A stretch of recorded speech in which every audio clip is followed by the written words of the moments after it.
জামাতের বর্তমান যেই সুসময় চলছে, কেউ কেউ বলে থাকেন যে 1971-এর পর এতটা প্রায়োরিটি, এতটা প্রভাব কোনো একটা ইন্টারিম গভর্নমেন্টের উপর অথবা বিভিন্নভাবে সামাজিকভাবে সবকিছুতে জামাত যেই পৌষ মাসটা এনজয় করছে, এটা বেসিক্যালি একটা নির্বাচন হওয়া পর্যন্ত।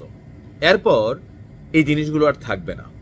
কেননা এখন যে সরকার আছে, ডক্টর ইউনূসের সরকার, যেই একটু হামসি দেয় তিনি ভয় পান, সেই কারণে অনেক কিছুই নাকি করা যায়, সবাই ওনার উপর প্রভাব বিস্তার করতে পারে। তবে এখন আমাদের জামাতের পক্ষ থেকে যে বক্তব্যটা সামনে আসছে, সেই বক্তব্যটা ডক্টর মোহাম্মদ ইউনূসের জন্য নির্বাচনকে বাস্তবায়ন করতে আরেকটা বাধা তৈরি করবে। এবং জামাতের যিনি একজন কি বলা যে বড় মাপের নেতাই বা কি বলা হচ্ছে, ওনার পদবীরা হচ্ছে আব্দুল্লাহ মোহাম্মদ তাহের, তিনি সম্ভবত জামাতের কোন পোস্টে আছেন, নায়েবে আমির, খুবই গুরুত্বপূর্ণ পোস্ট। তো তিনি যখন আপনার বলেন যে দাবি না মেনে নির্বাচন দিলে আন্দোলনে নামতে বাধ্য হব, তাহলে কোন দাবিগুলা যেগুলো ডক্টর মোহাম্মদ ইউনূসকে মানতে হবে? অপরদিকে এনসিপি বলতেছে আমাদের 3টা ওয়াদা করেন। তো জামাত এবং এনসিপির একটা অবস্থান তো আছেই যে নির্বাচন আসলে ফেব্রুয়ারিতে কোথাও না কোথাও তারা চায় কিনা। এখন যেহেতু ডক্টর মোহাম্মদ ইউনূস তিনি ফেব্রুয়ারি মেনশন করেছেন, তখনই জামাত জুলাই সনদের একটা প্রতিক্রিয়া জানাতে গিয়া জামাতের এই নায়েবে আমির বেশ কিছু বক্তব্য দিয়েছেন যেগুলা ফেব্রুয়ারিতে নির্বাচন আদৌ হবে কিনা এটা একটা কনফিউশন তৈরি করা শুরু করছে। কেননা তিনি বলছেন ফেব্রুয়ারিতে নির্বাচন আয়োজন নিয়ে প্রধান উপদেষ্টার বক্তব্য ইতিবাচক, তবে রাজনৈতিক দলগুলোর সঙ্গে আলাপ করে নির্বাচনের ঘোষণা দিলে ভালো হতো। এখন বিএনপি তাদেরকে স্বাগত জানিয়ে বসছে, তাহলে বাকি আছে কার? জামাতের। এনসিপি তো দল হিসাবে এখন ওই লেভেলের কেউ না, তাহলে বাকিদের মধ্যে আওয়ামী লীগ তো নির্বাচনে আসবে না।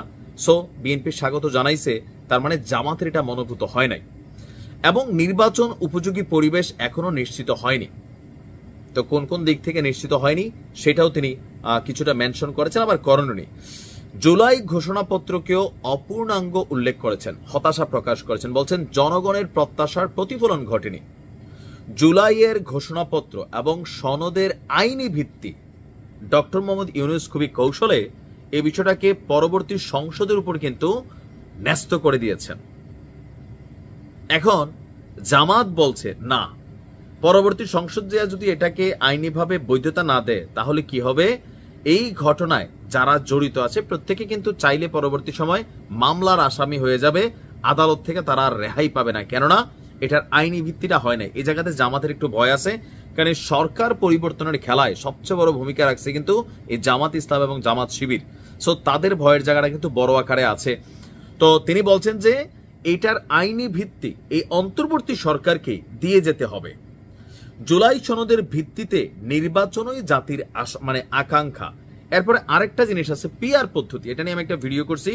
পিআর পদ্ধতি একটু জটিল প্রক্রিয়া, এটা আপনারা দেখে নেবেন। তো জামাতের বক্তব্য পিআর পদ্ধতি ছাড়া সুষ্ঠু নির্বাচন সম্ভব না। এখন বিএনপি তো পিআর পদ্ধতি মানবে না, উচ্চ কক্ষে তারা মানবেই না। তো সেই ক্ষেত্রে এখন কি হবে? আরেকটা নতুন ক্ল্যাশ আসতেছে কিনা সঠিক সময় নির্বাচন হওয়া নিয়ে।